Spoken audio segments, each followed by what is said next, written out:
ರಾಜ್ಯದಲ್ಲಿ ಚಪ್ಪಾಳೆ ತಟ್ಟುವಷ್ಟರಲ್ಲಿ ಕಳ್ಳತನ ಮಾಡುವಂತ ಗ್ಯಾಂಗ್ ಅಂದ್ರೆ ನೀವು ಹಿಂಗನ್ನೋ ಅಷ್ಟರಲ್ಲಿ ಅವರು ಕಳ್ಳತನ ಮಾಡಿಬಿಟ್ಟಿರ್ತಾರೆ ಅಂತ ಅರ್ಥ. ಮಧ್ಯಪ್ರದೇಶದ ಬ್ರಾಂಡ್ ಬಾಜಾ ಭಾರತ್ ಕಳ್ಳರ ಗ್ಯಾಂಗ್ ಕೈಚಳಕ ತೋರಿಸ್ತಾ ಇದೆ. ದೊಡ್ಡ ಮನೆಯವರ ರೆಸಾರ್ಟ್ ಮದುವೆಗಳೇ ಈ ಕಳ್ಳರ ಗ್ಯಾಂಗ್ನ ಟಾರ್ಗೆಟ್. ದಾವಣಗೆರೆಯಲ್ಲಿ 51 ಲಕ್ಷ ಮೌಲ್ಯದ ಬಂಗಾರದ ಬ್ಯಾಗ್ ಎತ್ಕೊಂಡು ಹೋಗಿದ್ರು ಈ ಕಳ್ಳರು. ನವೆಂಬರ್ 14ರಂದು ಅಪೂರ್ವ ರೆಸಾರ್ಟ್ನಲ್ಲಿ ಒಂದು ಮದುವೆ ನಡೆದಿತ್ತು. ಆ ಮದುವೆ ಸಂದರ್ಭದಲ್ಲಿ ಕಳ್ಳತನ ಮಾಡಿದ್ರು. ಮಗು ಡ್ಯಾನ್ಸ್ ಚೆನ್ನಾಗಿ ಮಾಡ್ತಾ ಇದೆ ಅಂತ ಚಪ್ಪಾಳೆ ತಟ್ಟಿದ್ರು ಮಹಿಳೆ. ಕೈಯಲ್ಲಿದ್ದ ಬ್ಯಾಗ್ ಕೆಳಗಿಟ್ಟು ಚಪ್ಪಾಳೆ ತಟ್ಟಿದ್ದ ಮಹಿಳೆಗೆ ಬಿಗ್ ಶಾಕ್ ಎದುರಾಗಿತ್ತು. ಆ ಚಪ್ಪಾಳೆ ತಟ್ಟೋ ಅಷ್ಟರಲ್ಲಿ ಬ್ಯಾಗ್ ಎತ್ಕೊಂಡು ಎಸ್ಕೇಪ್ ಆಗಿದ್ರು ಕಳ್ಳರು. ನೋಡಿ, ಇದೇ ಬ್ಯಾಗ್. ಈ ಮಹಿಳೆ ಕೈಯಲ್ಲಿ ಬಂಗಾರಗಳನ್ನ ಇಟ್ಕೊಂಡು ಮದುವೆಗೆ ಬೇಕಾದಂತಹ ಒಡವೆಗಳನ್ನು ಇಟ್ಟಿದ್ರು ಅನ್ಸುತ್ತೆ. ಕೆಳಗಡೆ ಆ ಬ್ಯಾಗ್ ಇಟ್ಟು ಕೈಯಲ್ಲಿ ಚಪ್ಪಾಳೆ ತಟ್ಟೋ ಅಷ್ಟರಲ್ಲಿ ಆ ಬ್ಯಾಗನ್ನ ಮಧ್ಯಪ್ರದೇಶದ ಬ್ಯಾಂಡ್ ಬಾಜಾ ಭಾರತ್ ಕಳ್ಳರು ಅದನ್ನ ಕದ್ಕೊಂಡು ಎಸ್ಕೇಪ್ ಆಗಿಬಿಟ್ಟಿದ್ರು. ದೊಡ್ಡ ದೊಡ್ಡ ಮನೆಯವರ ರೆಸಾರ್ಟ್ ಮದುವೆಗಳೇ, ಡೆಸ್ಟಿನೇಷನ್ ವೆಡ್ಡಿಂಗ್ ಅಂತ ಏನು ಹೇಳ್ತೀವಿ, ರೆಸಾರ್ಟಲ್ಲಿ ನಡೆಯುವ ಮದುವೆಗಳೇ ಇವರ ಟಾರ್ಗೆಟ್. ಮಧ್ಯಪ್ರದೇಶದ ರಾಜ್ಗರ್ ಜಿಲ್ಲೆಯ ಗುಲ್ಖೇಡಾ ಗ್ರಾಮದ ಗ್ಯಾಂಗ್ ಇದು. 51 ಲಕ್ಷ ಮೌಲ್ಯದ ಚಿನ್ನವಿದ್ದ ಬ್ಯಾಗ್ ಅನ್ನ ದಾವಣಗೆರೆ ಪೊಲೀಸರು ಪತ್ತೆ ಹಚ್ಚಿದ್ದಾರೆ. ಕಳ್ಳರ ಪತ್ತೆಗೆ ಮಾರುವೇಷದಲ್ಲಿ 2 ವಾರ ರಣರೋಚಕ ಕಾರ್ಯಾಚರಣೆಯನ್ನು ನಡೆಸಿದ್ರು. ಭಾರೀ ಬಂದೋಬಸ್ತ್ನಲ್ಲಿ ಗ್ರಾಮ ಸುತ್ತುವರೆದು ಖಾಕಿ ಕಾರ್ಯಾಚರಣೆ ನಡೆಸಿತ್ತು. ಪೊಲೀಸರ ಕಾರ್ಯಾಚರಣೆ ವೇಳೆ ಬೆಚ್ಚಿ ಬೀಳಿಸೋ ರಹಸ್ಯ ಬಯಲಾಗ್ತಿದೆ. ಬಹಳ ಹುಷಾರಾಗಿರಿ. ನೋಡಿ ಯಾರೆಲ್ಲ ಬಂದು ಸೇರ್ಕೊಂಡಿದ್ದಾರೆ ರಾಜ್ಯದ ಒಳಗಡೆ ಅಂತ ಹೇಳಿ. ಇನ್ನೊಂದು ಶಾಕಿಂಗ್ ಸುದ್ದಿ ಏನು ಅಂತ ಹೇಳ್ಬಿಡ್ತೀನಿ ನಾನು. ಬಹಳಷ್ಟು ಯೂನಿವರ್ಸಿಟಿಗಳನ್ನ ನೋಡಿರ್ತೀರಿ ನೀವು.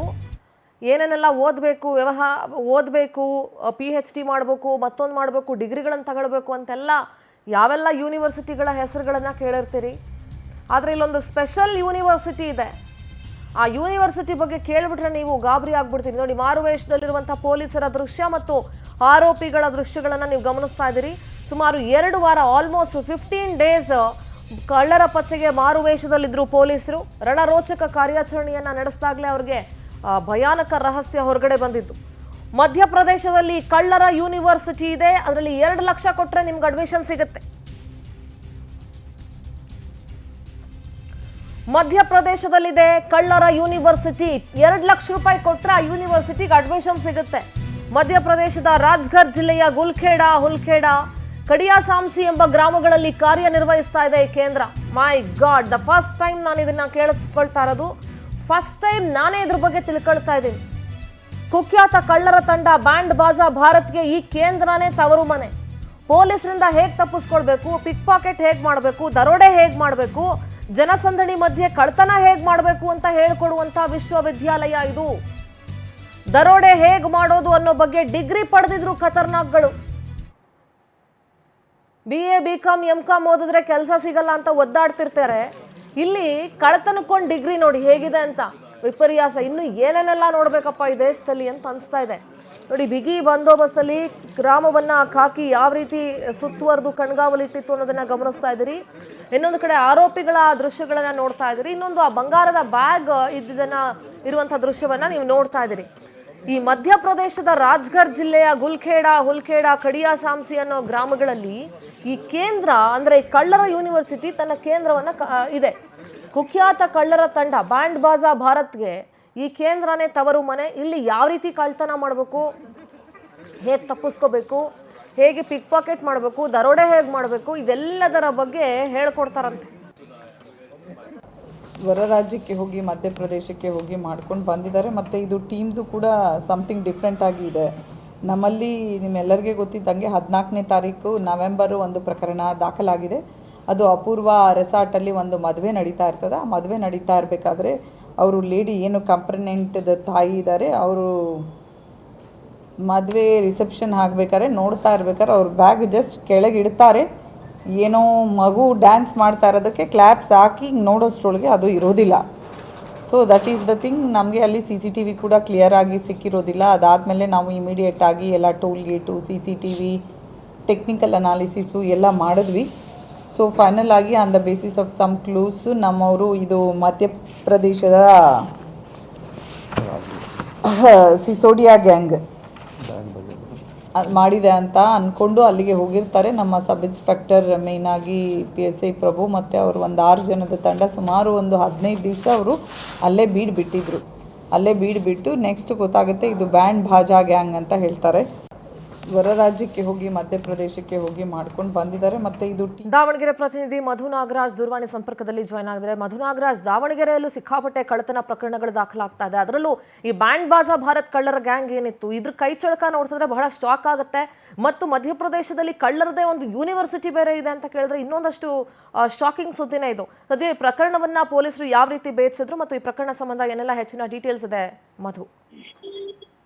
ಸಿಂಧೂರ, ಪ್ರಮುಖವಾಗಿ ನೀವು ಹೇಳಿದಂತೆ ನಿಜಕ್ಕೂ ಕೂಡ ಒಂದೊಂದು ಬೆಚ್ಚಿ ಬೀಳಿಸುವ ಒಂದು ಘಟನೆ ಅಂತಾನೆ ಹೇಳ್ಬೋದು. ಯಾಕಂದ್ರೆ ಏನು ಶ್ರೀಮಂತರ ಮನೆ ಫಂಕ್ಷನ್ಗಳಿರ್ತಾವೆ, ಅಂದ್ರೆ ಮದುವೆ ಇರ್ಬೋದು, ಕೆಲವು ಸಭೆ ಸಮಾರಂಭಗಳು ಇರ್ತವೆ. ಆ ಒಂದು ಸಮಾರಂಭಗಳನ್ನ ಟಾರ್ಗೆಟ್ ಮಾಡಿದಂತ ಈ ಒಂದು ಬ್ಯಾಂಡ್ ಬಜಾ ಭಾರತ್ ಈ ಒಂದು ದರೋಡೆ ಮಾಡಿರ್ತಕ್ಕಂಥದ್ದು. ಅಂದ್ರೆ ದಾವಣಗೆರೆಯಲ್ಲಿ ಕಳೆದ ನವೆಂಬರ್ 14ರಂದು ಒಂದು ಅಪೂರ್ವ ರೆಸಾರ್ಟ್ ನಲ್ಲಿ ಒಂದು ಮದುವೆ ನಡೀತೆ. ಆ ಮದುವೆ ನಡೆದಂತ ಸಂದರ್ಭದಲ್ಲಿ ಏನು ಒಂದು ಬಾಲಕಿ ಒಂದು ನೃತ್ಯ ಮಾಡ್ತಿರ್ತಾಳೆ. ಆ ನೃತ್ಯ ಮಾಡುವಂತ ಸಂದರ್ಭದಲ್ಲಿ ಏನು ಚಪ್ಪಾಳೆ ತಟ್ತಾರೆ. ಆ ಒಂದು ಚಪ್ಪಾಳೆ ತಟ್ಟುವ ಕೆಲವೇ ಸೆಕೆಂಡ್ಗಳಲ್ಲಿ ಈ ಒಂದು ಕಳ್ಳರು ಒಂದು ಕೈ ಚಳಕ ಮಾಡತಕ್ಕಂಥದ್ದು. ಇದು ಒಂದೇ ಪ್ರಕರಣ ಅಲ್ಲ, ನೂರಾರು ಪ್ರಕರಣಗಳನ್ನ ಈ ರೀತಿಯಾಗಿ ಮಾಡ್ತಾರೆ ಅಂತ ಹೇಳಿ ಕೂಡ ಪೊಲೀಸರು ಮಾಹಿತಿ ನೀಡ್ತಕ್ಕಂಥದ್ದು. ಯಾಕಂದ್ರೆ ಎಲ್ಲರೂ ಇಡೀ ಕುಟುಂಬನೇ ಒಂದು ಸಂಭ್ರಮ ಇದರಲ್ಲಿ ಇರುತ್ತೆ. ಆ ಸಂಭ್ರಮ ವಿಚಾರದಲ್ಲಿ ಈ ರೀತಿಯಾಗಿ ಒಂದು ಕಳ್ತನ ಮಾಡತಕ್ಕಂಥದ್ದು. ಜೊತೆಗೇನು ಏನು ಸುಮಾರು ಒಂದು 60 ಲಕ್ಷಕ್ಕೆ ಹೆಚ್ಚು ಆಭರಣಗಳನ್ನ ಕದ್ದು ಮಧ್ಯಪ್ರದೇಶಕ್ಕೆ ಒಯ್ದಿರ್ತಕ್ಕಂಥದ್ದು. ಏನು ಪೊಲೀಸರು ಈ ಒಂದು ಪ್ರಕರಣವನ್ನ ದಾಖಲಿಸಿಕೊಂಡು ಒಂದು ಸೂಕ್ಷ್ಮ ರೀತಿಯಲ್ಲಿ ಒಂದು ಪರಿಗಣಿಸಿ ಈ ಮಧ್ಯಪ್ರದೇಶದೇನು ಏನು ಒಂದು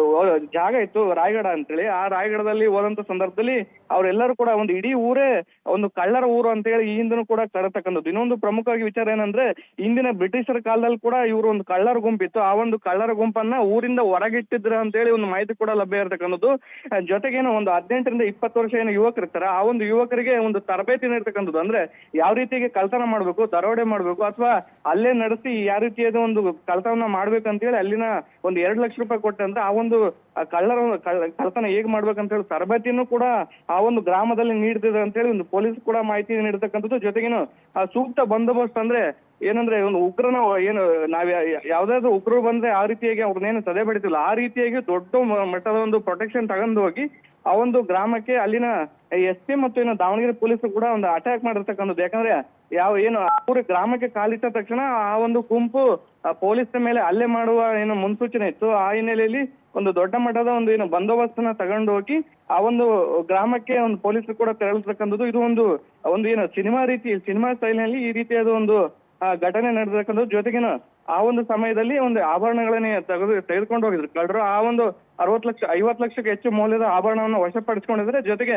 ಏನು ಕಳ್ಳರಿದ್ರು ಆ ಒಂದು ಇಬ್ರು ಕೂಡ ಒಂದು ಎಸ್ಕೇಪ್ ಆಗಿರ್ತಕ್ಕಂಥದ್ದು. ಜೊತೆಗೆ ಇನ್ನೂ 4-5 ಜನ ಪಂಜಾಬ್ ನಲ್ಲಿ ಇದಾರೆ ಅಂತ ಕೂಡ ಮಾಹಿತಿ ನೀಡತಕ್ಕಂಥದ್ದು. ಒಟ್ಟಾರೆಯಾಗಿ ದಾವಣಗೆರೆ ಪೊಲೀಸರು ಒಂದು ಈ ಒಂದು ಕಾರ್ಯಕ್ಕೆ ಕೂಡ SP ಮೆಚ್ಚುಗೆ ವ್ಯಕ್ತಪಡಿಸ್ತಿರ್ತಕ್ಕಂಥದ್ದು. ಯಾಕಂದ್ರೆ ನ್ಯಾಮತಿ ಪ್ರಕರಣವನ್ನು ಇದೇ ರೀತಿಯಾಗಿ ದಾವಣಗೆರೆ ಪೊಲೀಸರು ಒಂದು ಪ್ರಕರಣ ಭೇದಿಸಿದ್ರು. ಇದಾದ ಬಳಿಕ ಈ ರೀತಿಯಾಗಿ ಒಂದು ಥ್ಯಾಂಕ್ ಯು ನಿಮ್ಮೆಲ್ಲ ಡೀಟೇಲ್ಸ್ಗಾಗಿ.